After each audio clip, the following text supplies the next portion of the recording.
சில பேரை இப்படி சொல்றது உண்டு, அடுத்தவங்களை அனுசரித்து நடந்துக்க தெரியல, அவன் என்ன சார் மனுஷன் அப்படிம்பாங்க.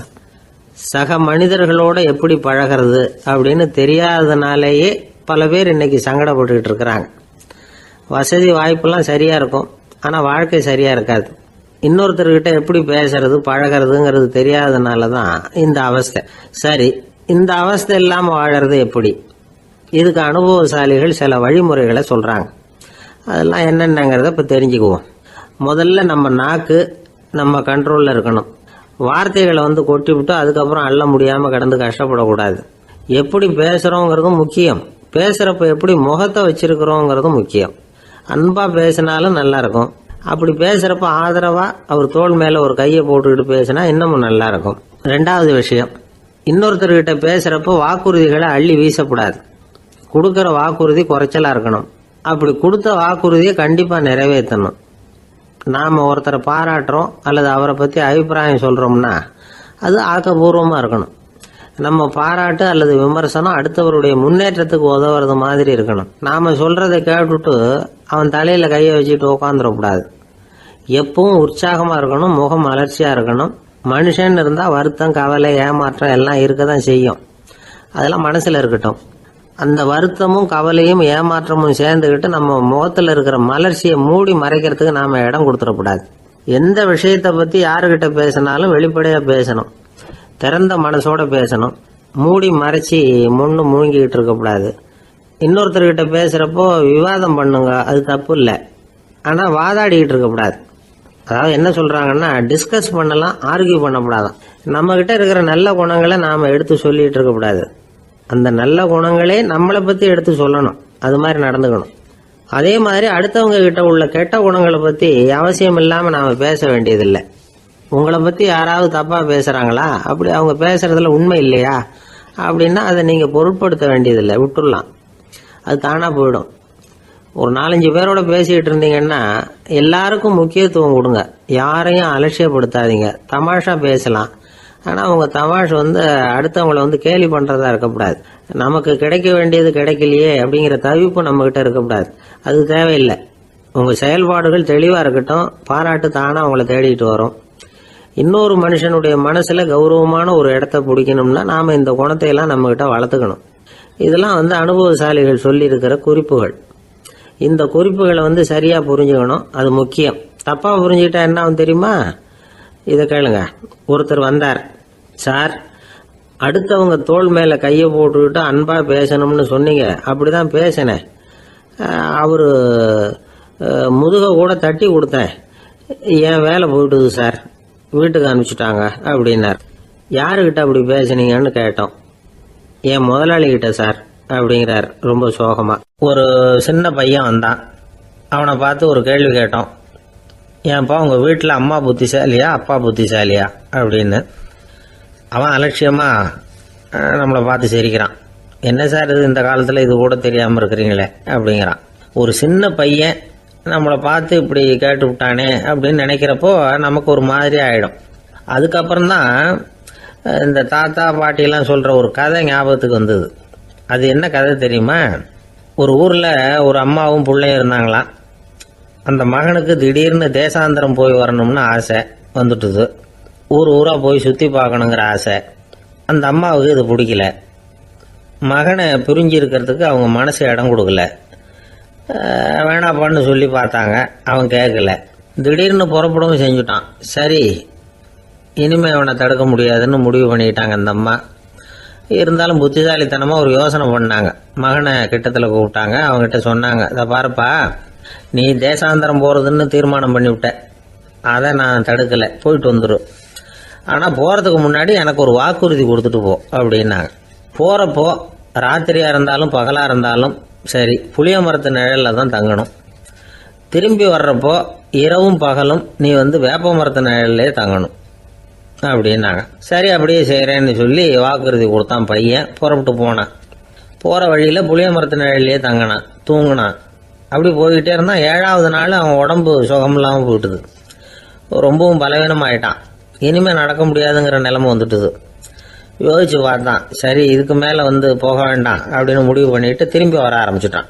திரும்பி வர்றப்போ வழியில் வேப்ப மரத்து நிழலையே தங்கி தங்கி வந்தான். நாளுக்கு நாள் உடம்பு சரியாக வந்துட்டுது. 7வது நாள் வீட்டுக்கு வந்து சேர்றான். உடம்பு பழையபடியே கலகலப்பாயிட்டுது. பூரண சுகம்.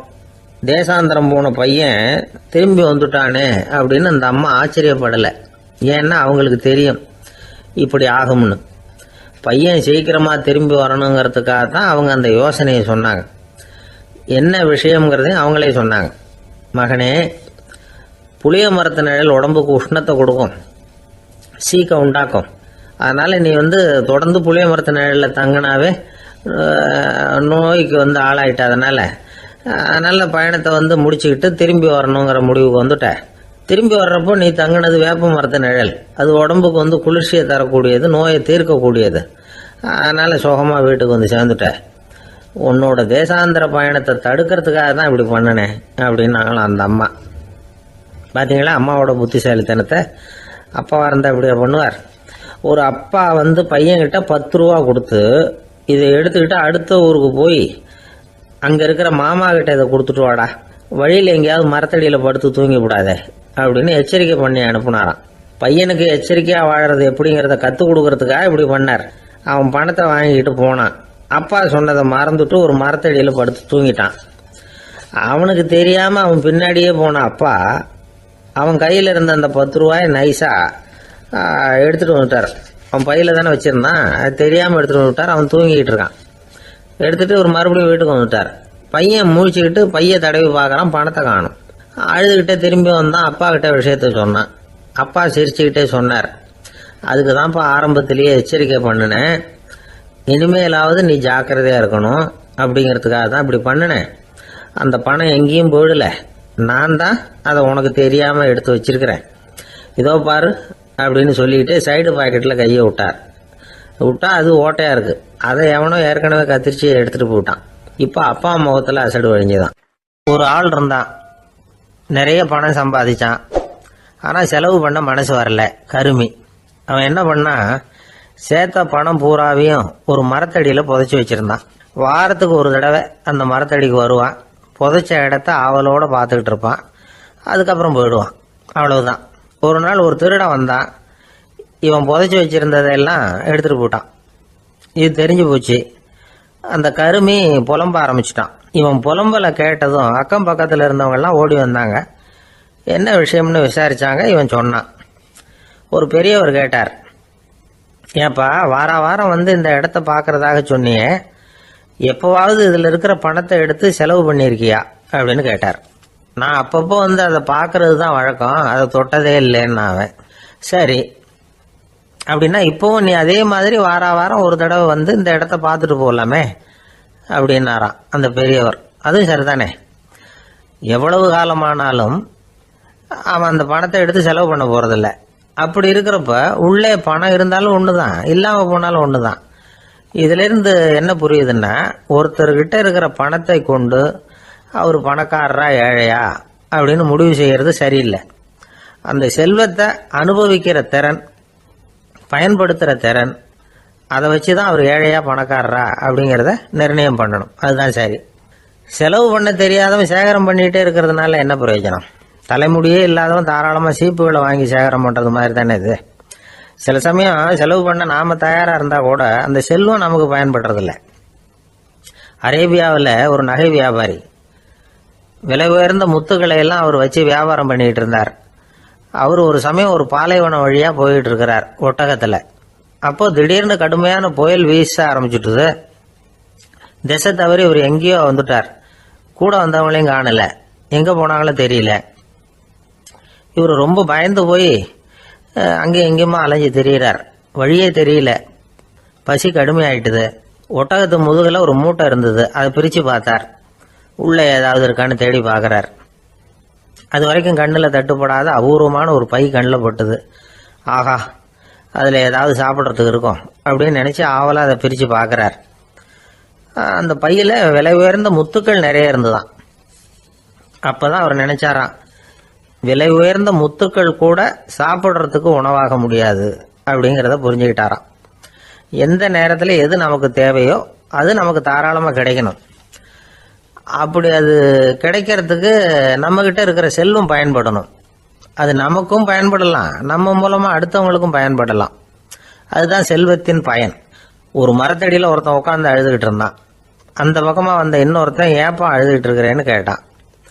இந்த இடத்துல தான் பூமிக்கு அடியில் பணம் இருக்குது, புதைச்ச இடம் தெரியல, அதான் அழறேன் அப்படின்னா. நல்லா ஞாபகப்படுத்தி பாரு, எந்த இடத்துல புதைச்ச அப்படின்னு கேட்டான் இவன். அது எப்படி எனக்கு தெரியும், புதைச்சி வச்சிருக்கிறவன் நான் இல்லையே, எங்கள் எழுத்த வீட்டுக்காரன் அப்படின்னானா இவன். ஒரு பல்கலைக்கழகம், அங்கே ஒரு இலக்கிய பேராசிரியர், அவர் பாடம் நடத்திக்கிட்டு இருந்தார். ராபர்ட் ப்ரௌனிங் எழுதிய கவிதைகளை பற்றி சொல்லிகிட்டு இருக்கிறார். மாணவர்களும் ரொம்ப அக்கறையாக அதை கேட்டுக்கிட்டு இருக்கிறாங்க. ஒரு குறிப்பிட்ட கவிதையை பற்றி சொல்லும் பொழுது அந்த பேராசிரியருக்கே ஒரு சந்தேகம். அதாவது அந்த கவிதையின் சரியான அர்த்தம் என்னங்கிறதுல சந்தேகம். பேராசிரியர் யோசனை பண்ணார். அந்த கவிதையை முழுசாக புரிஞ்சிக்க முடியல. அதனால் மாணவர்களை பார்த்து சொன்னார், மாணவர்களே, ஒரு நாள் பொறுத்துங்க, இந்த கவிதையை எழுதின கவிஞர் எங்கள் வீட்டுக்கு பக்கத்தில் தான் இருக்கிறார். இன்னைக்கு சாயந்தரம் நான் அவரை நேரிலேயே போய் பார்க்குறேன். பார்த்து இதுக்கு என்னங்க அர்த்தம்னு கேட்டுட்டு வந்துடுறேன். அதுக்கப்புறம் உங்ககிட்ட சொல்கிறேன் அப்படின்னாராம். அன்னைக்கு சாயந்தரமே அந்த பேராசிரியர் கவிஞரை தேடிக்கிட்டு போயிட்டார். கவிஞர் அவங்க வீட்டில் அவர் பாட்டு உட்காந்துருந்தாராம். இவர் போய் அவர் முன்னாடி உட்காந்தார். அப்புறம் கேட்டார், ஐயா, அந்த கவிதையின் முழு பொருள் என்னன்னு தெரிஞ்சுட்டு போகிறதுக்காக வந்திருக்கிறேன் அப்படின்னாராம். எந்த கவிதை அப்படின்னாராம் அவர். இவர் அந்த கவிதையை சொல்லியிருக்கார். கவிஞர் கொஞ்சம் யோசனை பண்ணிவிட்டு அப்புறம் சொன்னாராம், பேராசிரியரே, நீங்கள் கொஞ்சம் தாமதமாக வந்துட்டீங்கன்னாராம். இவருக்கு ஒன்றும் புரியல. நீங்கள் என்ன சொல்கிறீங்க, நான் தாமதமாக வந்துட்டேன்னா? நீங்கள் தான் உயிரோடு இருக்கிறீங்களே, அப்படி இருக்கும்பொழுது நான் தாமதமாக வந்துட்டேன்னா அது எப்படி அப்படின்னு இவர் குழம்பி இருக்கிறார். இப்போ கவிஞர் சொன்னாராம், ஐயா, நான் உயிரோடு இருக்கிறேன்னா இல்லையாங்கிறது முக்கியம் இல்லை. நான் அந்த கவிதை வரிகளை எழுதினப்போ 2 பேருக்கு அதோட அர்த்தம் தெரிஞ்சிருந்தது. இப்போ ஒரே ஒருத்தருக்கு தான் அதோட அர்த்தம் தெரியும் அப்படின்னாராம். பேராசிரியர் யோசனை பண்ணியிருக்கார். அப்படின்னா அந்த ஒருத்தர் கவிஞர் ராபர்ட் ப்ரௌனிங்கை தவிர வேற யாரா இருக்க முடியும்? இவர் தான் அப்படிங்கிறத அவர் மனசில் நினச்சிக்கிட்டார். அதனால சொன்னார், ஐயா, நான் தாமதமாக வரல, அந்த கவிதையின் பொருள் என்ன அது சொல்லுங்கன்னார். பேராசிரியரே, நான் சொல்றது உங்களுக்கு புரியலன்னு நினைக்கிறேன். நான் இந்த வரிகளை எழுதினப்போ 2 பேருக்கு அதோட அர்த்தம் தெரிஞ்சிருந்தது. அந்த 2 பேர் யாருன்னா, ஒருத்தர் ராபர்ட் ப்ரௌனிங், அதாவது நான், இன்னொருத்தர் கடவுள். இப்போ அது கடவுளுக்கு மட்டும்தான் தெரியும். நானே இதை பற்றி பல தடவை யோசனை பண்ணி பார்த்தேன். இது ரொம்ப அழகானது, ஆனாலும் ரொம்ப வழுக்கலானது. அதை பிடிச்சிட்டோம்னு நினச்சிக்கிட்டு இருக்கும் பொழுதே காற்று மாதிரி அது உங்ககிட்ட இருந்து ஓடி போயிடுது. எனக்கு ரொம்பவும் வருத்தமாக தான் இருக்குது. நிச்சயமாக நான் தான் இந்த வரிகளை எழுதியிருக்கிறேன். அதில் அர்த்தம் இருக்குங்கிறது எனக்கு தெரியும், அதை நான் உணர்றேன். ஆனால் நீங்கள் என்னை மன்னிக்கணும், எனக்கே கூட அதை என்னால் விளக்க முடியல. அப்படி இருக்கும் பொழுது உங்களுக்கு எப்படி அதை நான் விளக்க முடியும் அப்படின்னாரா அந்த கவிஞர். அனுபவிக்கப்படக்கூடிய எல்லாமே விளக்கப்படக்கூடிய ஒன்றல்ல, விளக்கப்படும் எல்லாமே அனுபவிக்கப்படக்கூடிய ஒன்றல்ல அப்படிங்கிறது ஞானிகளுடைய கருத்து. அதுக்காக தான் அந்த சம்பவம். வாழ்க்கையில் நீங்கள் தொடர்ந்து ஆய்வு செய்து கொண்டே இருக்கக்கூடிய விளக்கங்களை ஒருபோதும் அடைய முடியாத பரிமாணங்கள் இருக்கிறதுனால தான் அது அலுப்பு தட்டாமல் இருக்குது. உங்களால் நிறைய அனுபவிக்க முடியும், இருந்தாலும் நீங்கள் அனுபவித்து அறிந்த விஷயங்கள் கூட வார்த்தைகளால் விளக்கப்பட முடிவதில்லை அப்படிங்கிறது பெரியோர் சிந்தனை. இதெல்லாம் ஒரு பக்கம் இருக்கட்டும். நமக்கு தெரிஞ்ச பேராசிரியர் ஒருத்தர் 1 மணி நேரம் ரொம்ப விவரமாக வகுப்பு எடுத்தார். கடைசியாக சொன்னார், மாணவர்களே, ரொம்பவும் எளிமையாக விளக்கமாக எல்லா விவரமும் சொல்லியிருக்கிறேன். அதனால் இதில் உங்களுக்கு சந்தேகம் வர்றதுக்கு வாய்ப்பே இல்லை. இருந்தாலும் கேட்க வேண்டிய கடமை கேட்குறேன். இது வரைக்கும் நடத்தினதில் யாருக்காவது ஏதாவது சந்தேகம் உண்டா அப்படின்னு கேட்டாராம். எனக்கு ஒரே ஒரு சந்தேகம்தான் சார் அப்படின்னு எழுந்திரிச்சு நிற்கிறான் ஒருத்தன். என்னன்னு கேட்டாராம். இது வரைக்கும் நீங்கள் என்ன பாடம் சார் நடத்துனீங்க அப்படின்னானா அவன். பந்திக்கு முந்தர ஆசாமிகள் நம்மள பல பேர் உண்டு. அப்படி முந்தறதுக்கு கூட முயற்சி பண்ணுறவங்க நிறைய பேர் இருக்கிறாங்க. இதில் என்ன ஒரு விஷயம்னா, பந்திக்கு முந்தறது கூட தப்பு இல்லை. ஆனால் அப்படி ஒரு விருந்தில் ஆளாக போய் உட்காந்து சாப்பிட்டா கூட வெளியில் வர்றப்ப என்ன பெரிய விருந்து வச்சுட்டான், சாம்பாரில் உப்பு இல்லை, ரசத்தில் காரம் இல்லை அப்படின்னு குறை சொல்லிகிட்டே வர்றது இருக்கு பாருங்க, அது சரியில்லை, நாகரிகமும் இல்லை. கல்யாண பத்திரிகையில் என்ன போட்டிருக்குது, என் பொண்ணுக்கும் இன்னார் பையனுக்கும் கல்யாணம், எல்லாரும் குடும்பத்தோடு வந்திருந்து மணமக்கள் ஆசீர்வதிக்கணும், இப்படி தானே போட்டிருக்கோம். குடும்பத்தோடு விருந்து சாப்பிட்டு சாப்பாடு எப்படி இருக்குன்னு அபிப்பிராயம் சொல்லிவிட்டு போங்க அப்படின்னா போட்டிருக்கு கல்யாண பத்திரிகையில். ஒருத்தர் வீட்டு விசேஷத்துக்கு போயிருக்கோம்னா எவ்வளவோ அசௌகரியங்கள் நமக்கு ஏற்படலாம். ஏராளமான கூட்டம் வந்திருக்கும். எல்லாரையும் அவங்க வந்து தனித்தனியாக கவனிச்சுக்கிட்டு இருக்க முடியாது. நாம தான் அனுசரித்து நடந்துக்கணும். நாமளா போய் வாழ்த்த வேண்டியவங்களை வாழ்த்தி விட்டு வந்து சேரணும். அதை விட்டுட்டு பத்திரிக்கை கொடுத்தானேன்னு போனேன், கவனிப்பே சரியில்லை அப்படின்னு புலம்பிக்கிட்டு இருக்கக்கூடாது. ஒரு விருந்துக்கு போனால் அங்கே எப்படி நடந்துக்கணும் அப்படிங்கிறத பற்றி கூட அனுபவசாலிகள் சில விவரங்கள்லாம் சொல்லியிருக்கிறாங்க. இந்த காலத்தில் கல்யாணம், பிறந்த நாள், அது இதுன்னு நிறைய விருந்துகள் நடக்குது. அதெல்லாம் எதுக்காக? மனித உறவுகளை வளர்த்துக்கிறதுக்காக தான், வேற எதுக்கு? ஒரு விருந்துக்கு போனால் அமைதியாக பொறுமையாக போய் உக்காரணும்.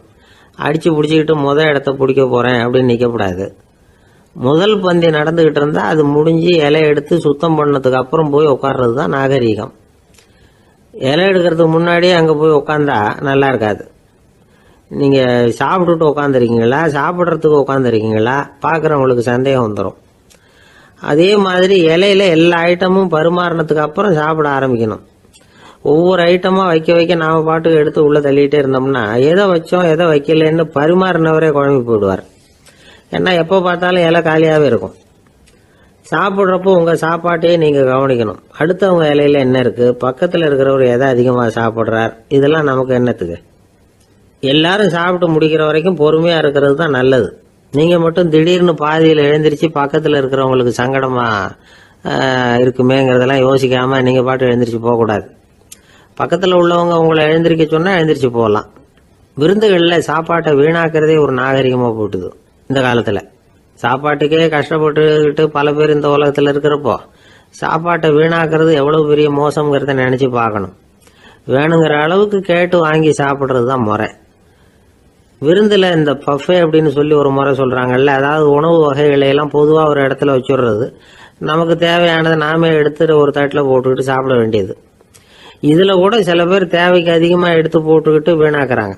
சில சமயம் வந்து கடைசியாக சாப்பிட போகிறவங்களுக்கு எல்லா ஐட்டமும் கிடைக்காம போகலாம். அதை போய் பெருசு பண்ணிகிட்டு இருக்கக்கூடாது.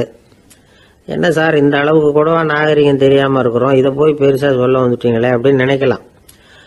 ஒருத்தர் 2 பேருக்கு இந்த விவரம் தேவைப்படலாம். அவங்க காதலையும் இது விழட்டுமேங்கிறதுக்காக தான் இது. ஒரு பெரிய கல்யாண விருந்து நடந்துக்கிட்டு இருந்தது. விருந்து மண்டபத்து வாசலில் ஒருத்தர் நின்றுக்கிட்டு வர்றவங்களையெல்லாம் ரொம்ப மரியாதையாக வணங்கி உள்ளே அனுப்பி வச்சுக்கிட்டு இருந்தார். எப்படி தெரியுமா? வர்றவங்க கையெல்லாம் பிடிச்சி முத்தம் கொடுத்து அதுக்கப்புறம் உள்ளே அனுப்பி வச்சுக்கிட்டு இருந்தாராம். கூட்டம்லாம் முடிஞ்சதுக்கப்புறம் அவர்கிட்ட போய் கேட்டிருக்கிறாங்க, சார் நானும் எவ்வளவோ விருந்துகளுக்கு போயிருக்கிறேன், இருந்தாலும் இவ்வளவு மரியாதையாக வர்றவங்க கைக்கெல்லாம் முத்தம் கொடுத்து வரவேற்கிறத இங்கே தான் பார்க்குறேன் அப்படின்னு சொன்னாங்க. அதுக்கு அவர் சொன்னார், அட போங்க சார், நான் முத்தம் கொடுக்கல, முந்தின பந்திக்கு வந்து சாப்பிட்டவங்களே அடுத்த பந்திக்கும் வர்றாங்களான்னு மோந்து பார்த்து அனுப்பி வச்சுக்கிட்டு இருந்தேன் அப்படின்னார். ஒருத்தன் எப்படி நடந்துக்கிறாங்கிறத வச்சு தான் அந்த ஆள் எப்படிங்கிறத நாம் முடிவு பண்ணுறோம். ஆளுமைன்னு சொல்கிறோம்ல, அதுக்கு வந்து சூழ்நிலைகளை ஆளுகின்ற தன்மை அப்படின்னு விளக்கம் கொடுக்குறார் ஒரு உளவியல் நிபுணர். சரி, ஒரு மனிதனுடைய ஆளுமையை உருவாக்குகிற விஷயங்கள் என்னென்ன?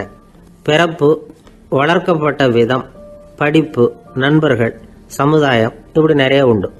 ஆளுமையின் அடிப்படையில் சில மனநோய்கள் உண்டாகுது. அதெல்லாம் என்னென்னங்கிறத தெரிஞ்சு வச்சுக்கிட்டோம்னா நம்ம கூட இருக்கிறவங்கள அடையாளம் கண்டுபிடிக்கிறதுக்கு அது ரொம்ப உபயோகமாக இருக்கும். ஃப்ரெனாய்டு ஆளுமை அப்படின்னு ஒன்று. இந்த கோளாறு உள்ளவங்க எப்படி இருப்பாங்க தெரியுமா? அதிக உணர்ச்சி, சந்தேகம், பொறாமை இதெல்லாம் அதிகமாக இருக்கும். வளைஞ்சு கொடுக்க மாட்டாங்க. அடுத்தவங்களோட இணக்கமான உறவு இருக்காது. அவங்க செய்கிற தப்புக்கெல்லாம் அடுத்தவங்களை வந்து குறை சொல்லிகிட்டு இருப்பாங்க. இது ஒரு ரகம். அடுத்தது வந்து ஸ்கிசாய்டு ஆளுமை அப்படின்னு சொல்கிறாங்க. இந்த கோளாறு உள்ளவங்க அடுத்தவங்களோட பழக கூச்சப்படுவாங்க. சின்ன வயசுலேயே இது ஆரம்பமாயிடுது. பகல் கனவுலேயே சஞ்சரிப்பாங்க. அவங்களுடைய விரோதம், கோபம் இதை கூட வெளியில் காட்டிக்க முடியாமல் இருப்பாங்க.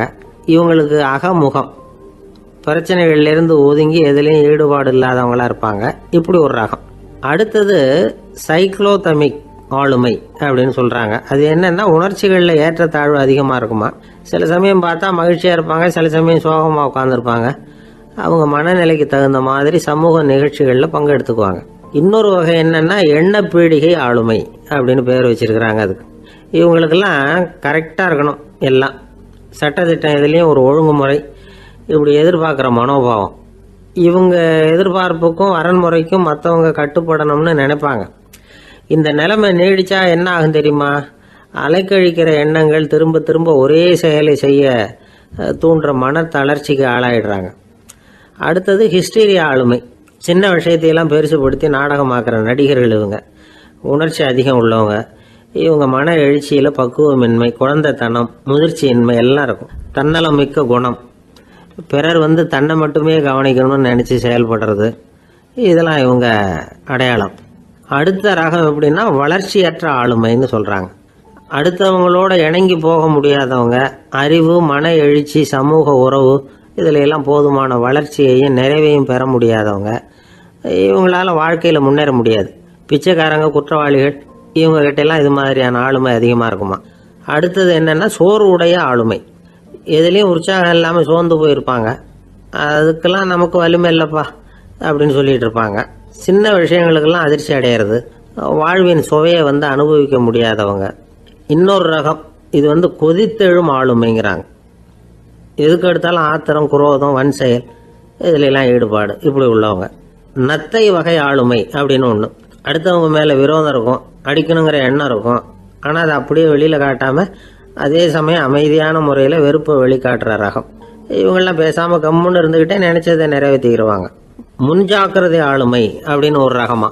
பாதுகாப்பின்மை, சந்தேகம், முழுமையின்மை, அறவேக்காட்டுத்தனம் இந்த மனப்போக்கு அதிகமாக இருக்கிறதுனால அகம்பாவம், புடிவாதம், எச்சரிக்கை எல்லாம் அளவுக்கு மீறி இருக்கும். இதுவரைக்கும் நாம் பேசிக்கிட்டு இருந்த ஆளுமை பண்புகள் அளவுக்கு அதிகமாக போயிட்டுதுன்னா ஆளுமை கோளாறுகள் ஏற்படும். அதன் அடிப்படையில் மனவியாதிகள் வருமா. அதனால் இணக்கமான, எல்லாரும் விரும்புகிற இயல்பான ஆளுமையை பெறுவதற்கு நாம் முயற்சி செய்யணும் அப்படிங்கிறது மனோதத்துவ நிபுணர்களுடைய ஆலோசனை. ஒருத்தர் ஒரு மனோதத்துவ டாக்டரை தேடிட்டு வந்தாராம். டாக்டர், எனக்கு மனசில் ஏதோ வியாதி, ஆளுமை கோளாறு, அதாவது எனக்கு சீக்கிரமாக செத்து போனால் தேவையில்லைன்னு தோணுது அப்படின்னாராம். உடனே அந்த டாக்டர், சரி அப்படின்னா இங்கே இருங்க, நான் வைத்தியம் பார்க்குறேன் அப்படின்னாராம். ஒருத்தர் முகத்தை தொங்க போட்டுக்கிட்டு ஒரு மாதிரியாக வந்தார். என்ன விஷயம்னு விசாரித்தேன். என்னுடைய நண்பன் ஒருத்தங்கிட்ட கருத்து வேறுபாடு, இனிமேல் நமக்குள்ளே எந்த சம்மந்தமும் வேணாம்னு நட்பை முறிச்சிட்டு வந்துட்டேன்னா. நண்பர்கள்னு இருந்தால் கருத்து வேறுபாடு வரத்தான் செய்யும்னு. கருத்து வேறுபாடு வராமல் இருக்கிறதுக்கு ஏதாவது வழி உண்டா அப்படின்னு கேட்டாங்க. அதை பற்றி நிபுணர்கள் சில யோசனைகளை சொல்லியிருக்கிறாங்கன்னு. முதல் விஷயம் என்னென்னா, உங்கள் நண்பனுக்கு ஒரு செய்தி சொல்லணும்னா அதை நீங்களே நேரடியாக சொல்லுங்கள், அல்லது உங்கள் கைப்பட கடிதம் எழுதுங்க. அதாவது நேரடி தொடர்பு முக்கியம். அதை விட்டுட்டு இன்னொருத்தர் மூலமாக நண்பர்களுக்கு செய்தி அனுப்புனா நீங்கள் சொல்கிற செய்தி அப்படியே போய் சேராது, அது சேதமாயிடும். கூட்டி குறைச்சி சொல்லிவிடுவாங்க, அது குழப்பத்தில் கொண்டாந்து விட்டுரும். இது ஒரு யோசனை. ரெண்டாவது யோசனை என்னென்னா, நீங்கள் ஒரு நல்ல காரியத்தை செய்யும் பொழுது உங்கள் நண்பரையும் சேர்த்துக்குங்க, அவருக்கும் அதில் ஒரு ஈடுபாட்டை உருவாக்குங்க. மூணாவது யோசனை, நம்ம பக்கத்தில் இருக்கிற நண்பர் மகிழ்ச்சி அடைகிற மாதிரி ஏதாவது செய்யணும். சின்ன சின்ன செயல்களாக இருந்தாலும் பரவாயில்ல, அவர் நமக்கு எதுவும் செய்யலையே, நாம் எதுக்கு செய்யணும் அப்படின்னு நினச்சிக்கிட்டு இருக்கக்கூடாது. நாலாவது யோசனை என்னென்னா, உங்களுக்கு ஒரு பிரச்சனையா அல்லது உங்கள் நண்பருக்கு ஒரு பிரச்சனையா, எதுவாக இருந்தாலும் 2 பேரும் சேர்ந்து உட்காந்து ஆலோசனை பண்ணுங்கள். நம்ம யோசனையும் கேட்கப்படுதே அப்படிங்கிற நினைப்பே அவருக்கு ஒரு மன நிறைவை உண்டாக்குமா. 5வது யோசனை, உங்கள் நண்பர் ஏதோ ஒரு காரியத்தை செய்கிறார், நீங்கள் உடனே அவசரப்பட்டு நீ செய்கிறது தப்புன்னு தீர்ப்பு சொல்லக்கூடாது. அவர் அதை செய்யறதுக்கான நியாயங்கள் எவ்வளோ இருக்கும், அதை புரிஞ்சுக்கிறதுக்கு முயற்சி பண்ணணும். 6வது யோசனை, உங்கள் நண்பர் என்ன சொன்னாலும் அதை பொறுமையாக கேளுங்க. அவர் சொல்கிறத புரிஞ்சுக்கணும், அவர் சொல்ல விரும்புகிறத புரிஞ்சுக்கணும், அவர் சொல்ல முடியாமல் தவிக்கிறதையும் புரிஞ்சுக்கணும். இப்படி 3 விதமாகவும் அவரை புரிஞ்சுக்கிட்டு அதுக்கு தகுந்த மாதிரி செயல்படணும். 7வது யோசனை என்னென்னா, உங்கள் நண்பர் உங்ககிட்ட ஏதோ ஒரு கருத்தை சொல்கிறார், அது உங்களுக்கு பிடிக்கல, அதுக்காக உடனே நீ சொல்கிறது சரியில்லை, நான் ஒத்துக்க மாட்டேன் அப்படின்லாம் மறுத்துக்கிட்டு இருக்கக்கூடாது. அவர் சொல்கிறத கேட்கணும், பொறுமையாக சிந்திக்கணும், அதுக்கப்புறம் பதில் சொல்லணும். இப்படிலாம் நடந்துக்கிட்டால் நண்பர்களுக்குள்ள கருத்து வேறுபாடு வர்றதுக்கு வாய்ப்பே இருக்காது அப்படின்னு வல்லுநர்கள் தொகுத்து சொல்லியிருக்கிறாங்க இந்த யோசனைகளை. எனக்கு தெரிஞ்ச சில நண்பர்கள் உண்டு, அவங்களுக்குள்ளேயும் கருத்து வேறுபாடுகள் வராமல் இருக்கிறதுக்கு சில நுட்பங்களை கையாளுறது உண்டு. ஒருத்தர் சொன்னார், அந்த டாக்டர் சின்ன வயசுலேருந்து என் கூட பழகினவர், நாங்கள் 2 பேரும் இணை பிரியாத நண்பர்கள். இருந்தாலும் எனக்கு உடம்பு சரியில்லைன்னா நான் அவர்கிட்ட வைத்தியம் பார்த்துக்க மாட்டேன் அப்படின்னார் ஒருத்தர். ஏன் அப்படின்னு கேட்டேன். எங்கள் நட்பு கெட்டுப்படக்கூடாது இல்லையா, அதனால தான் அப்படின்னார் இவர். ஒரு சிகை அலங்கார கூடம். ரொம்ப சுறுசுறுப்பாக எல்லாரும் வேலை செஞ்சுக்கிட்டு இருக்கிறாங்க. முடி வெட்டிக்க வந்திருக்கிறவங்க நிறைய பேர் எல்லாரும் வரிசையாக உட்காந்துருக்குறாங்க. அந்த சமயத்தில் திடீர்னு கதவை திறந்துக்கிட்டு ஒருத்தர் உள்ளே வர்றார். அவர் ஒரு பெரிய மனிதர். அவரும் முடி வெட்டிக்கிறதுக்காக தான் உள்ளே வந்திருக்கிறார். அவரை பார்த்த உடனே அங்கே வரிசையில் உட்காந்துருந்தவங்க எல்லாரும் எழுந்திரிச்சு அவர்கிட்ட வந்துட்டாங்க. அவரை சுற்றி நின்றுக்கிட்டாங்க. எப்படி இருக்கிறீங்க, நல்லா இருக்கீங்களா அப்படின்னு விசாரிக்க ஆரம்பிச்சிட்டாங்க. எல்லாம் முடிஞ்சதும் வந்தவர் கேட்டார், வரிசையில் கடைசியாக இருக்கிறவர் யார் அப்படின்னு கேட்டார். ஏன்னு கேட்டாங்க. நான் அதுக்கு அடுத்தபடியாக உட்காரணும், அதுக்காக தான் கேட்குறேன் அப்படின்னார். உடனே அங்கே இருந்தவங்கெல்லாம் என்ன சொன்னாங்க தெரியுமா? நீங்கள் வரிசையில் காத்திருக்கக்கூடாது, நீங்கள் அரசாங்கத்தின் தலைவர், உங்களுக்கு நேரம் முக்கியம், அதனால் நீங்கள் முன்னாடி போங்க அப்படின்னு சொன்னாங்க. ஆனால் அதை அவர் கேட்கல. தோழர்களே, உங்களுடைய கருத்துக்கு ரொம்ப நன்றி. எல்லாரும் வரிசையாக தான் வரணும், அதுதான் முறை. வரிசையில் வரணுங்கிற நடைமுறையை நானும் பின்பற்ற விரும்புகிறேன். நாம் எல்லாரும் சமமானவர்கள் அப்படின்னார். இப்படி சொல்லிவிட்டு வரிசையில் கடைசியாக இருந்த ஒரு நாற்காலியில் போய் உட்காந்துக்கிட்டார். தன் சட்டை பையில் இருந்த ஒரு செய்தித்தாளை எடுத்தார், படிக்க ஆரம்பிச்சிட்டார். ஆனால் அங்கே இருந்தவங்களால இதை பார்த்துக்கிட்டு சும்மா இருக்க முடியல. ஒருத்தர் எழுந்திரிச்சு வந்தார். ஐயா, இப்போ என்னுடைய முறை வந்திருக்குது, நான் தான் போக வேண்டிய முறை. உங்களை இங்கே காத்திருக்க வைக்கிறத விட ஒரு 5 ஆண்டுகளுக்கு கூட நான் முடி வெட்டிக்காமே இருந்துட முடியும் அப்படின்னார். அவர் மறுபடியும் சொன்னார், ஐயா, நீங்கள் வரிசை முறையை தாண்டி போக விருப்பப்படல, சரி, ஆனால் என்னுடைய முறையை மாற்றி கொடுக்கறதுக்கு எனக்கு முழு உரிமை இருக்குது.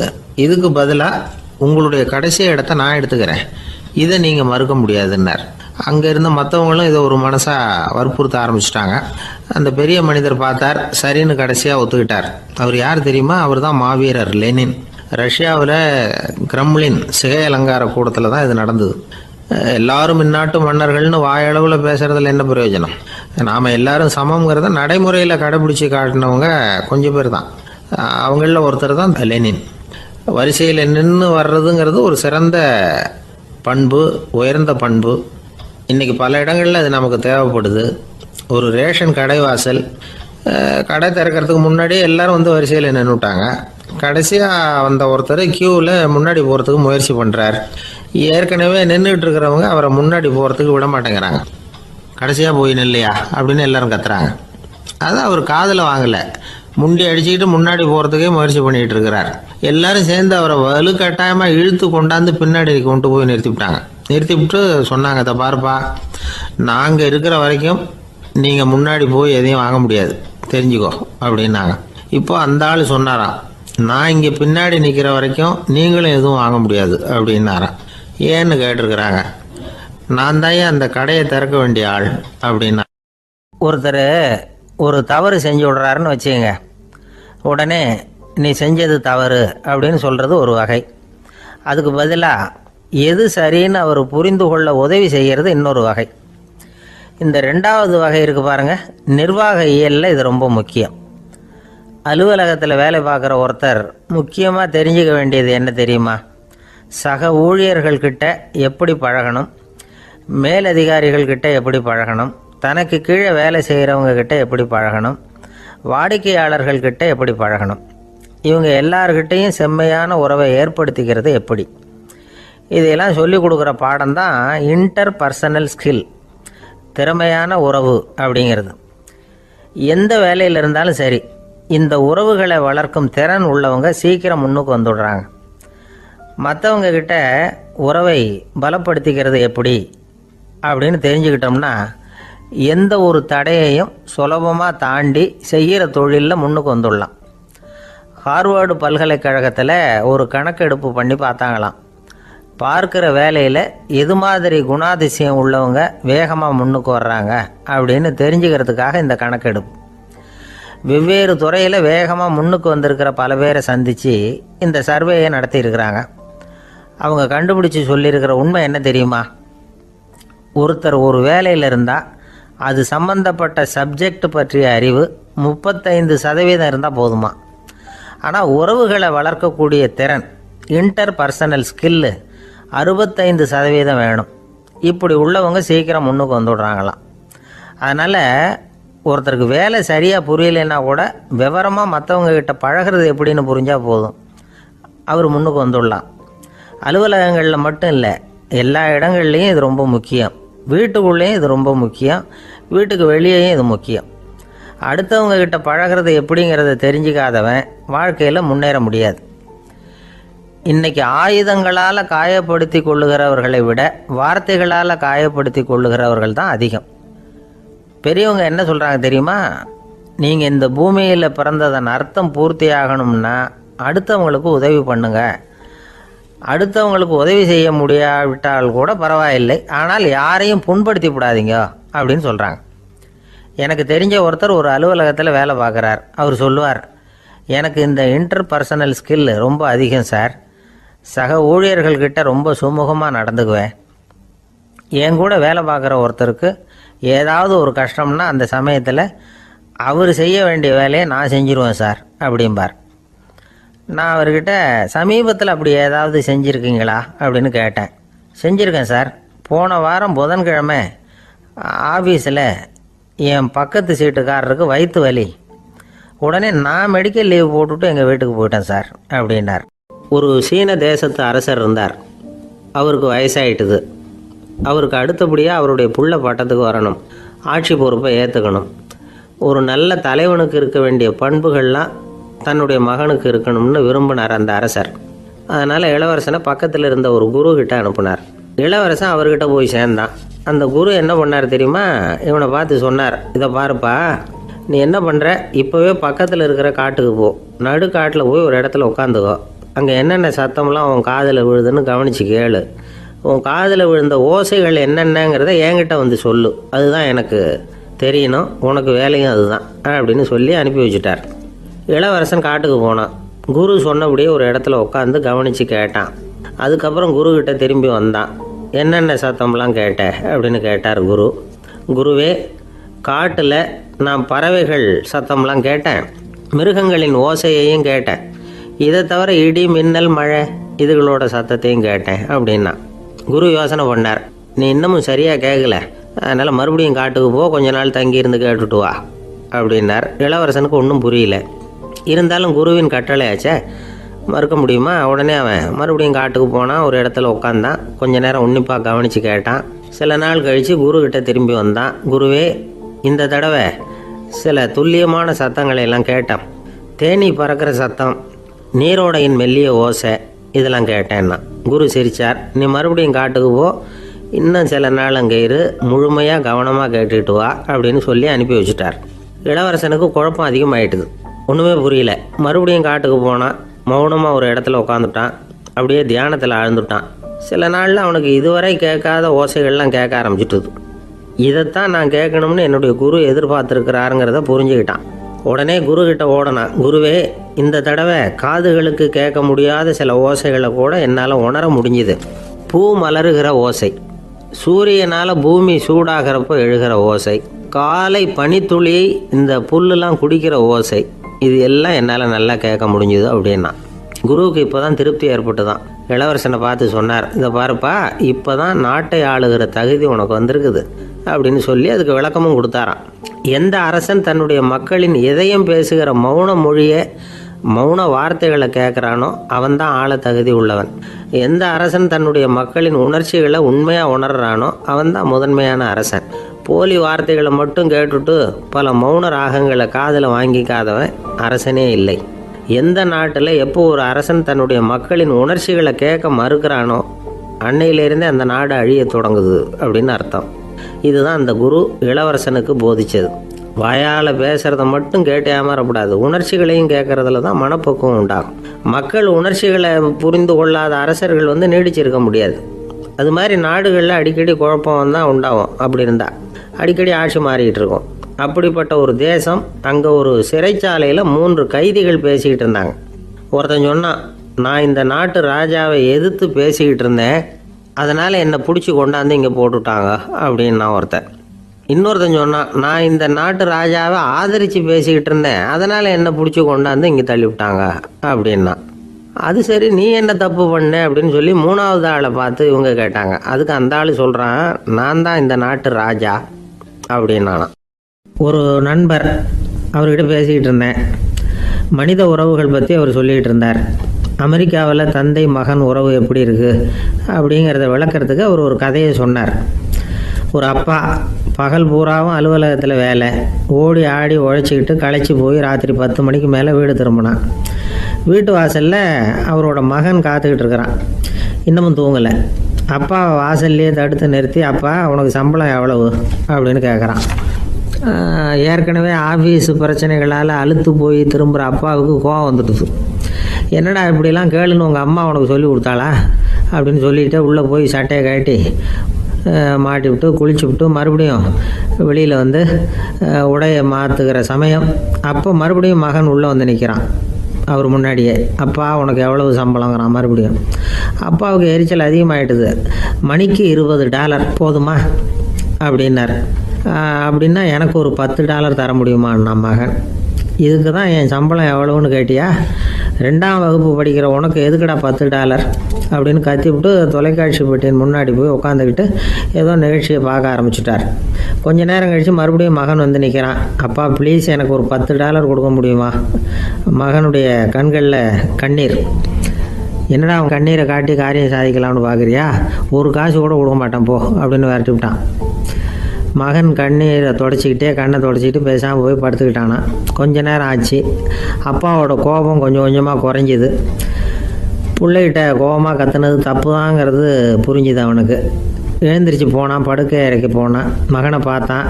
அவன் தலையணையை கட்டி பிடிச்சிக்கிட்டு அழுதுகிட்டு இருக்கிறான். அவனை மெல்ல நெருங்கி அவங்ககிட்ட எதமாக பேசுகிறதுக்கு ஆரம்பித்தானான். எதுக்குடா உனக்கு $10 பள்ளிக்கூடத்தில் கேட்டாங்களா அப்படின்னு கேட்டானான். மகன் சொல்லியிருக்கான், இல்லை டாடி, உனக்கு 1 மணி நேரம் சம்பளம் $20ன்னு சொன்னேன். நீ ஏற்கனவே எனக்கு கொடுத்த பாக்கெட் மணி $10 என்கிட்ட இருக்குது. இப்போ நீ இன்னொரு $10 கொடுத்தீங்கன்னா அதையும் சேர்த்து $20 ஆகிடும். அந்த $20 நான் உனக்கு கொடுத்துருவேன். அப்படி கொடுத்தா நீ என் கூட 1 மணி நேரம் செலவழிப்ப இல்லையா? அதுக்காக தான் $10 கேட்டேன் அப்படின்னு சொன்னானா. அந்த அப்பா கண்ணு கலங்கி போச்சான். ஆதரவோடு தன்னுடைய மகனை கட்டி பிடிச்சி அழ ஆரம்பிச்சிட்டாராம். இதுதான் நண்பர் சொன்ன கதை.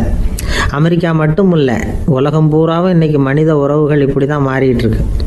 பெரியவர்கள் அறிவுரை என்ன தெரியுமா? உங்கள் குழந்தைகளிடமிருந்து குழந்தை பருவத்தை பிரித்து விடாதீர்கள் அப்படிங்கிறது தான். அதாவது இன்றைய குழந்தைகள் தங்கள் பிருந்தாவனத்தை இழந்து விடுகிறார்கள் அப்படிங்கிறது அவங்களுடைய கருத்து. இந்த நிலைக்கு நாம் காரணமாக இருந்துடக்கூடாது. குழந்தைகளோட விளையாடுவோம், குடும்பத்தோடு உறவாடுவோம் அப்படிங்கிறது தான் நம்முடைய நோக்கமாக இருக்கணும். இன்றைய உறவு முறைக்கு இன்னொரு உதாரணம் சொல்லுவாங்க. ஒருத்தர் வந்தாராம், அவர் பக்கத்தில் ஒரு சின்ன பையன். நாம் அவரை விசாரிக்கிறோம், யார் இந்த பையன் அப்படின்னா அவர் சொல்கிறார், இவன் எனக்கு தூரத்து உறவு அப்படின்னாராம். இந்த தூரத்து உறவுன்னா எப்படின்னு இருக்கான். இதுக்கு அவன் சொல்லியிருக்கிறான், இவன் எங்கள் அப்பாவுக்கு 8வது புள்ள அப்படின்னானா. கணவன் மனைவி அன்பாக இருக்கணும், ஒருத்தர் நல்லா புரிஞ்சுக்கணும், விட்டு கொடுக்குற மனப்பான்மை வேணும். அதுதான் ஒரு நல்ல குடும்பம். இன்றைக்கி பல குடும்பங்களில் அர்த்தமில்லாத சண்டைகள் தான் அதிகம். கிராமப்புறங்களில் வேடிக்கையாக ஒரு கதை சொல்லுவாங்க. ஒரு ஊரில் ஒரு ஆள் இருந்தான், வேலை வெட்டி இல்லாமல் சும்மாவே இருந்தான். அவனுக்கு கல்யாணம் பண்ணி வச்சாங்களாம். மனைவி வந்து சேர்ந்தா, சும்மாவே உட்காந்துருக்கிறியே, ஏதாவது சம்பாதிக்கிற வழியை பாரு அப்படின்ட்டு இருக்கா. அதுக்கு தான் யோசனை பண்ணிகிட்டு இருக்கிறேன், ஒரு அருமையான ஐடியா அப்படின்னானா. என்ன அது சொல்லு அப்படின்ட்டுருக்கா. அவள் ஒரு ஆட்டுக்குட்டி வாங்க போகிறேன்னு இருக்கான்.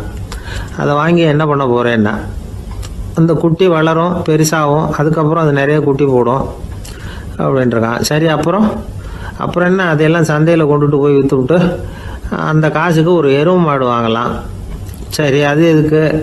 எருவு மாடு நிறைய பால் கொடுக்கும், அதை கொண்டுகிட்டு போய் பால் பண்ணையில் கொடுப்பேன், அல்லது நானே விற்றுருவேன், கை நிறைய காசு கிடைக்கும். அதுக்கப்புறம் ஒரு பசுமாடு வாங்குவேன், பாலையும் விற்கலாம், நாமளும் காய் போட்டு சாப்பிட்லாம், இப்படிலாம் சொல்லியிருக்கான். அப்போ அந்த பொண்ணு சொல்லிச்சான், அடுத்த தெருவில் இருக்கிற எங்கள் அம்மா வீட்டுக்கும் கொஞ்சம் பால் கொடுத்து அனுப்பலாம் அப்படின்ட்டுருக்கான் அந்த பொண்ணு. இந்த இடத்துல கணவனுக்கு கோவம் வந்துட்டுது. அது எப்படி உங்கள் அம்மா வீட்டுக்கு எதுக்கு கொடுக்கணும், அதெல்லாம் முடியாதுன்றிருக்கான். இந்த இடத்துல சண்டை ஆரம்பமாயிட்டுது. கொஞ்ச நேரத்தில் 2 பேரும் சத்தம் போட ஆரம்பிச்சிட்டாங்க. கடுமையான சண்டை நடக்கிறத பக்கத்து வீட்டுக்காரன் காதில் வாங்கினான். அவன் ஓடியாந்தான். அவனுக்கு தெரியும், வாங்காத மாட்டுக்காக இப்படி சண்டை போட்டுக்கிட்டு இருக்கிறாங்கங்கிறது அவனுக்கு புரியும். அவன் ஓடி வந்து சொன்னான், ஏண்டா உன்னோட பசுமாட்டை ஒழுங்காக கட்டி போடக்கூடாதான்ருக்கான். என்னடா சொல்கிறேன்னா, இவன் உன் மாடு என் தோட்டத்தில் வந்து மேய்ஞ்சுட்டுது, பயிரெலாம் நாசமாயிட்டுது, 10,000 ரூபா அளவுக்கு சேதம், அதை வாங்கிட்டு போகிறதுக்கு தான் வந்தேன், குடுறா 10,000 நானா. இவன் அரண்டு போயிட்டான். அப்புறம் சொன்னான், டே நான் இன்னும் மாடே வாங்கலையே, அதுக்குள்ளே அது வந்து எப்படிடா உன் தோட்டத்தில் மேயும், என்னடா வளர்றேன்ருக்கான். நீ தாண்டா இப்போ உளறிக்கிட்டு இருக்க, மாடே வாங்கலை, அதுக்குள்ளே எப்படிடா வந்து உன்னுடைய மனைவி அவங்க அம்மா வீட்டுக்கு பால் கொடுத்து அனுப்ப முடியும் அப்படின்னு அவன் கேட்டானா. நம்ம ஆளுக்கு இப்போ தான் புத்தி வந்துதான். அர்த்தமே இல்லாத சண்டை போட்டுக்கிட்டு இருக்கிறோம் அப்படிங்கிறத அவன் புரிஞ்சுக்கிட்டானான். இது நம்ம முன்னோர்கள் சொல்லியிருக்கிற ஒரு கதை. சண்டையில தான் அர்த்தம் இல்லையே தவிர கதையில் அர்த்தம் உண்டு. அதாவது இல்லாத விஷயங்களுக்காக சண்டை போட்டுக்கிட்டு இல்லறத்தை வீணாக்கிக்கிட்டு இருக்கிற மனிதர்கள் இன்றைக்கு நிறைய பேர் இருக்கிறாங்க. ஒருத்தன் தன்னுடைய மனைவியை பற்றி மாமனார்கிட்ட புகார் சொன்னானா, மாமா உங்கள் பொண்ணு அர்த்தமில்லாத சண்டை போடுறா, எதுக்கு எடுத்தாலும் எடுத்து எறிஞ்சு பேசுகிறா அப்படின்ட்டுருக்கான். நீ எப்படி மாப்பிள்ளை அதை சமாளிக்கிற அப்படின்னு கேட்டிருக்காரு அவரு. அவள் எடுத்து எறிகிறது என் மேலே படாமல் ஒதுங்கி நின்றுக்கிறேன் அப்படின்னு நானா இவன். ஒரு பெரியவர்கிட்ட பேசிக்கிட்டு இருந்தேன். அவர் என்கிட்ட ஒரு கேள்வி கேட்டார். திருடர்கள் எத்தனை வகை தெரியுமா உனக்கு அப்படின்னார். இதுதான் அவர் கேட்ட கேள்வி. எதுக்காக என்ன பார்த்து அந்த கேள்வி கேட்டாரு தெரியல. இருந்தாலும் நான் அவருக்கு பதில் சொன்னேன். திருடர்களில் எத்தனையோ வகை உண்டுங்க. கார் திருடன், சைக்கிள் திருடன், முகமூடி திருடன், எப்படி சொல்லிகிட்டே போகலாம். இருந்தாலும் என்னுடைய சிற்றறிவுக்கு எட்டின வரையில் திருடர்களை 2 வகையாக பிரிக்கலாம் அப்படின்னு நினைக்கிறேன். ஒன்று ராத்திரியில் திருடுற திருடன், இன்னொருத்தன் பகலில் திருடுற திருடன். அதாவது பகல் திருடன், ராத்திரி திருடன் அப்படின்னு பெரியவர் சிரித்தார். என்ன சிரிக்கிறீங்களே, என்ன கள்வர்கள் 4 வகை அப்படின்னு ஆரம்பித்தார். எப்படின்னு கேட்டேன். சாப்பாட்டுக்கு இல்லாமல் திருடுறாங்க பாருங்க, அது ஒரு வகையான். சாப்பாட்டுக்கு இருந்தும் திருடுறாங்க பாருங்க, அது ஒரு வகையான். இதை தவிர இன்னும் ஒரு 2 வகை திருட்டு உண்டு. அது என்னன்னா, ஆண்டவன் கிட்ட இருந்து நாம திருடுற திருட்டு, இன்னொன்று என்னன்னா நம்ம கிட்ட இருந்து ஆண்டவன் திருடுற திருட்டு அப்படின்னார். எனக்கு ஒன்றும் புரியல. என்ன சார் இது, ஆண்டவனையே திருடன்னு சொல்றீங்களே அப்படின்னு ஆச்சரியமா. ஆமாங்க, ஆண்டவனை கல்வன்னு சொல்றது இல்லையா. காஞ்சிபுரத்துக்கு பக்கத்தில் திருக்கார்வனம் அப்படின்னு ஒரு ஊர் இருக்கு. அங்கே உள்ள பெருமாளுக்கு கல்வர்னு தான் பேர்.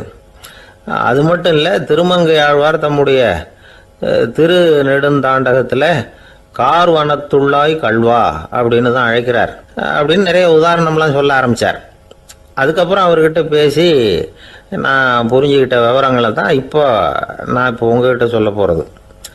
அதாவது அவர் சொன்ன முதல் வகை திருடர்கள் சாப்பாட்டுக்கு இல்லாமல் திருடுறவங்க. இவங்களை திருத்தி போடலாம். சாப்பாட்டுக்கு இருந்தும் பணம் சேர்க்கணுங்கிற ஆசையால் பொய் கணக்கெல்லாம் எழுதுறாங்க பாருங்க, அவங்க தான் 2வது வகை. 3வது வகை திருட்டு தான் மிகப்பெரிய திருட்டு. இறைவனுக்கு சொந்தமானதை நம்முடையதுன்னு நினைக்கிற திருட்டு. எது இறைவனுக்கு சொந்தமானது அப்படின்னா ஆத்மா. பகவானுக்கு சொந்தமான ஆத்மாவை நம்முடையதுன்னு நினைக்கிறது தான் அந்த மாபெரும் திருட்டு. இதுக்கு பேர் தான் ஆத்மாபகாரமா. சரி, இதுக்கு பரிகாரம் என்ன? எல்லாம் இறைவனுடையது, நமக்கு ஒன்றும் இல்லை அப்படின்னு நினைக்கிறது தான் இதுக்கு பரிகாரம். இதெல்லாம் இருக்கட்டும். 4வது திருட்டு ஒன்று சொன்னோம்ல, ஆண்டவன் நம்மகிட்ட இருந்து திருடுறது. அது எப்படி? ஆண்டவனை கல்வன்னு சொல்கிறாங்க, அது சரி. அவர் என்னத்தை திருடினார்? இப்போ இன்னொருத்தருக்கு சொந்தமான ஒன்றை எடுத்து வச்சுக்கிறது தான் கள்ளத்தனம். ஆனால் ஆண்டவன் எடுத்துக்கிட்டோம்னா இருக்கிறது எல்லாமே அவனுக்கு சொந்தம். அப்படி இருக்கிறப்போ அவரை எப்படி கல்வன்னு சொல்கிறது? இது என்ன புரியாமல் இருக்குதே அப்படின்னு சொல்லி பார்த்தா அதுக்கும் விளக்கம் சொல்கிறாங்க அவங்க. அதாவது ஆண்டவனுக்கு உருவமே கிடையாது, அரூபமாக இருக்கிறவன், அதாவது உருவம் இல்லாமல் இருக்கிறவன். அப்படி உள்ள பகவான் நம்மளை மாதிரி உருவத்தில் இருக்கிறான். நம்மளை மாதிரியே கையை காலு மூக்கெல்லாம் இருக்குது ஆண்டவனுக்கு. இந்த உருவம் நம்மகிட்ட இருந்து திருடினது தானே. அவன் தன்னுடைய உண்மையான திருமேனியை நமக்கு காட்டாம, அதாவது தரிசனம் கொடுக்காம இருக்கிறது கள்ளத்தனம் தானே. அதனால தான் இதுவும் ஒரு பெரிய திருட்டு, இருக்கிறதுலேயே மிகப்பெரிய திருட்டு அப்படிங்கிறார். என்கிட்ட பேசிக்கிட்டு இருந்தார், இந்த விஷயம்லாம் சொல்லிட்டு இருந்தாரு இந்த பெரியவர். அதாவது திருட்டை ஆன்மீக நோகத்தில் அவர் பார்க்குறார். நம்ம பார்வையில் இதை விட அபூர்வமான திருட்டுலாம் இங்கே உண்டு. அபூர்வமான திருடர்களும் உண்டு. ஒரு திருடன் சிறையிலிருந்து விடுதலையாகி வெளியில் போனான். கொஞ்ச நாளில் மறுபடியும் திரும்பி ஜெயிலுக்கு வந்துட்டான். அப்போது சிறை அதிகாரி அவனுக்கு அறிவுரை சொன்னாராம். ஏன்பா இப்படி அடிக்கடி தப்பு பண்ணிவிட்டு ஜெயிலுக்கு வந்துவிடுறியே, உனக்கு சொந்த பந்தம் எதுவும் இல்லையா? உனக்கு அப்பா, அண்ணன், தம்பிகள் அவங்க கூட எல்லாம் சேர்ந்து வாழணுங்கிற ஆசை இல்லையா அப்படின்னு கேட்டிருக்கார். அவங்களோட சேர்ந்து வாழணுங்கிற ஆசை எனக்கு நிறைய உண்டுங்க சார் அப்படின்னு அவன். அப்புறம் எதுக்கு இப்படி ஜெயிலுக்கு வந்துடுற அப்படின்னாரான் அவர். அவங்க எல்லாருமே இங்கே தானே சார் இருக்காங்க அப்படின்னு அவன். ஒரு ஊரில் ஒரு துறவி இருந்தார், புத்த சமய துறவி. அந்த ஊர் மன்னன் அவரை பற்றி கேள்விப்பட்டிருக்கான். ஒரு நாள் புறப்பட்டு போனான், துறவியின் பாதங்களை தொட்டு வணங்கினான். அதுக்கப்புறம் சொன்னான், ஐயா, நான் உங்களை அரண்மனைக்கு அழைச்சிட்டு போகிறதுக்காக வந்திருக்கிறேன். இனிமே நீங்கள் இங்கே எதுக்கு இருக்கணும் அப்படின்னானா. அவன் மனசுக்குள்ளே என்ன நினைப்புன்னா, இவர் எங்கே வர போகிறாரு, நான் ரொம்ப எளிமையானவன், எனக்கு எதுக்கு அரண்மனை வாசம்னு சொல்லிவிடுவார் அப்படின்னு நினச்சிருக்கான். ஆனால் அந்த துறவி என்ன பண்ணார் தெரியுமா? அப்படியா, சரி போகலாம், வா, போய் உன் ரதத்தை கொண்டுட்டு வா, அரண்மனைக்கு போகும்பொழுது அதுக்கு தகுந்த மாதிரி ஆடம்பரமாக போகணும் அப்படின்னு விட்டாரான். துறவி இப்படி சொன்னதும் அந்த மன்னனுக்கு மனசுக்குள்ளே சந்தேகம் வந்துட்டுது. இவர் உண்மையிலேயே துறவி தானா, ஏமாத்து பேர் வழி மாதிரி தெரியுதே அப்படின்னு நினச்சிருக்கான். இருந்தாலும் இனிமேல் என்ன பண்ணுறது, சொல்லியாச்சு. ரதத்தை கொண்டுகிட்டு வந்தான். துறவி ஏறி உக்காந்தார். பக்கத்தில் ராஜா. அவர் ரொம்ப உற்சாகமாக வரார். இவன் ரொம்ப சோர்ந்து போய் வரான். துறவி மரத்தடியிலேயே வாழ்ந்து பழக்கப்பட்டவர், அரண்மனையில் எளிமையாக ஒரு இடத்துல உட்காந்துக்குவார் அப்படின்னு நினச்சான். ஆனால் அப்படி இல்லை. அரண்மனைக்கு வந்த உடனே அந்த துறவி அதை கொண்டுட்டு வா, இதை கொண்டுட்டு வான்னு சொல்லி உத்தரவு போட ஆரம்பிச்சுட்டார். அரண்மனையில் இருந்தால் அரசனை மாதிரி இருக்கணும் அப்படிங்கிறார். ராத்திரி பூரா சௌகரியமாக தூங்கினார். பகலில் அரண்மனை தோட்டத்தில் உலாவ வேண்டியது, நீச்சல் குளத்தில் குளிக்க வேண்டியது, இப்படியே பொழுது போக்கிட்டு இருக்கிறார். அந்த அரண்மனையில் துறவி மகிழ்ச்சியாக இருக்கிறார். மன்னனால் அப்படி இருக்க முடியல. அவருக்கு எந்த கவலையும் இல்லை, இவனுக்கு அரசாங்க கவலைகள். துறவி அப்படி இருக்கிறத இவனால் தாங்கிக்க முடியல. ஒரு நாள் அவர்கிட்டயே போய், நான் உங்ககிட்ட கொஞ்சம் பேசணும்னு நானாம். துறவி பார்த்தார். நான் இந்த அரண்மனைக்கு வரும்பொழுதே நீ என்னமோ என்கிட்ட கேட்கணும்னு நினைச்ச, ஏன் காலதாமதம்? நீ அனாவசியமாக உன்னையே தொந்தரவு பண்ணிகிட்டு இருக்கிற, நீ கவலையாக இருக்கேங்கிறது எனக்கு புரியுது. நான் மரத்தடியில் இருந்தப்போ கூட என்னை அடிக்கடி சந்திச்சுக்கிட்டு இருப்பேன், ஏதாவது விளக்கம் கேட்கறது உண்டு. இங்கே வந்த பிறகு என்னை சந்திக்கிறது கூட அபூர்வமாக போயிட்டுது. நீ இப்போ என்ன கேட்க போறேங்கிறது எனக்கு தெரியும், இருந்தாலும் கேள் அப்படின்னாராம். வேற ஒன்றும் இல்லைங்க, இப்போ உங்களுக்கும் எனக்கு என்ன வித்தியாசம்? 2 பேரும் அரண்மனையில் தான் இருக்கிறோம். நீங்கள் மகிழ்ச்சியாக இருக்கிறீங்க, நான் அப்படி இருக்க முடியல. இவ்வளவுக்கும் நீங்கள் முன்னாடி இருந்தது மாதிரி இல்லை. தினமும் தங்க தேர் கேட்குறீங்க, உயர்தரமான ஆடைகள் அணிகிறீங்க, சுவையான சாப்பாடு. இப்படி இருக்கிறப்போ உங்களுக்கும் எனக்கு என்ன வித்தியாசம்? இதுதான் மன்னனுடைய கேள்வி. இதுக்கு பதில் சொல்கிறேன், என் கூட புறப்பட்டு வா, இந்த நகரத்துக்கு வெளியில் போவோம் அப்படின்னு சொல்லி அரசனை கூப்பிட்டுக்கிட்டு ஊர் எல்லைக்கு சேர்ந்தார் துறவி. அங்கே போய் சொன்னார், இதை பாருப்பா, இந்த இடத்த தான் தேடிக்கிட்டு இருந்தேன். இனிமே நான் திரும்பி வர போகிறதில்ல. நீ என்னோட வர்றியா, திரும்பி போறியா அப்படின்னார். நான் எப்படிங்க உங்கள் கூட வர முடியும்?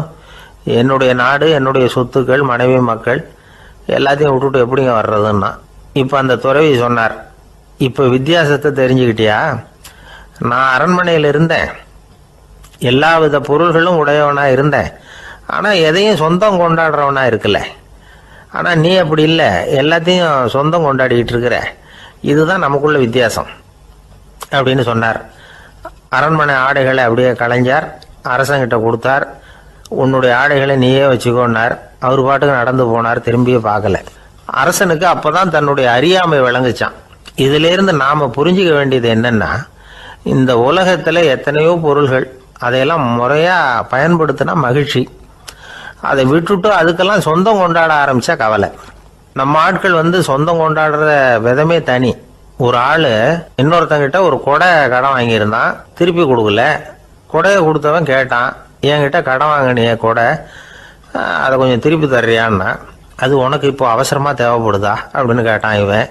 எனக்கு தேவைப்படலை, அந்த கொடையை நான் யாருக்கிட்ட வாங்கியிருந்தேனோ அவனுக்கு இப்போ அது அவசரமாக தேவைப்படுது அப்படின்னானா அந்த ஆள். ஒரு ஊரில் ஒரு புகழ்பெற்ற பத்திரிகையாளர் இருந்தார். அவர் ஒரு நாள் திடீர்னு இறந்து போயிட்டார்.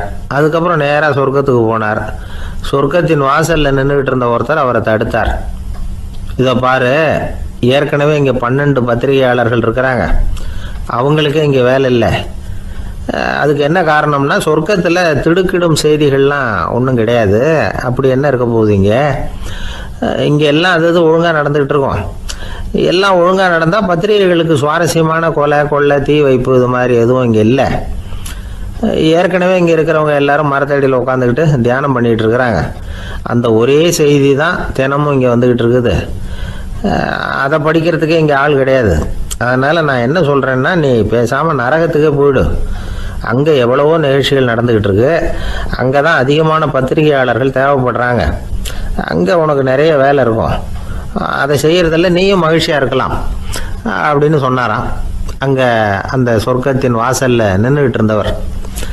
இந்த பத்திரிகையாளர் அங்கேயே நின்று கொஞ்சம் யோசனை பண்ணார். இவருக்கு சொர்க்கத்திலே இருக்கணும்னு தான் ஆசை. அதனால் மெதுவாக அவர்கிட்ட பேசினாராம். ஐயா, என்னை ஒரு 24 மணி நேரம் இங்கே உள்ளே இருக்கிறதுக்கு அனுமதி கொடுங்க. இங்கே இருக்கிற பல பத்திரிகையாளர்களை எனக்கு தெரியும். அவங்களில் சில பேரை சமாதானப்படுத்தி மெதுவாக பேசி நரகத்துக்கு அனுப்பி வச்சுட்றேன்.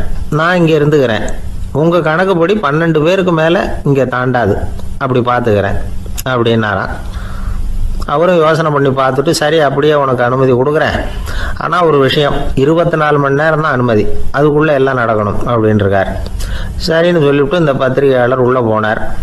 யோசனை பண்ணார். திட்டம் போட்டு ஒரு பொருளையை கிளப்பி விட்டார். சக பத்திரிகையாளர்கள் எல்லாம் கூப்பிட்டு சொன்னாராம், இந்த பாருங்க, நரகத்தில் ஒரு பெரிய தினசரி பேப்பரை கொண்டுகிட்டு வர்றதுக்காக திட்டம் போட்டுக்கிட்டு இருக்காங்க. அதுக்கு பல அதிகாரிகள் தேவைப்படுறாங்க. நிறைய சம்பளம் கிடைக்கும். யார் யாரெல்லாம் நரகத்துக்கு போக ஆசைப்படுறாங்களோ அவங்கெல்லாம் போகலாம் அப்படின்னு ஒரு பொருளையை கிளப்பி விட்டார். 24 மணி நேரம் கழித்து வாசல் பக்கம் போனார்.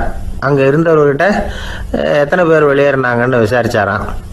அப்போ அவர் இவரை, நீ வெளியே போகக்கூடாது, முதல்ல உள்ளே தான் இருக்கணும் அப்படின்னு தடுத்தாராம். அப்புறம் சொன்னாராம், நீ சொன்ன செய்தியை கேட்டதும் இங்கே இருந்த எல்லா பத்திரிகையாளர்களுமே நரகத்துக்கு போயிட்டாங்கப்பா, உள்ளே யாருமே இல்லை, அதனால் நீ உள்ளே இருக்கலாம் அப்படின்னாராம். இதை கேட்டதும் இந்த பத்திரிகையாளரே குழம்பி போயிட்டார்.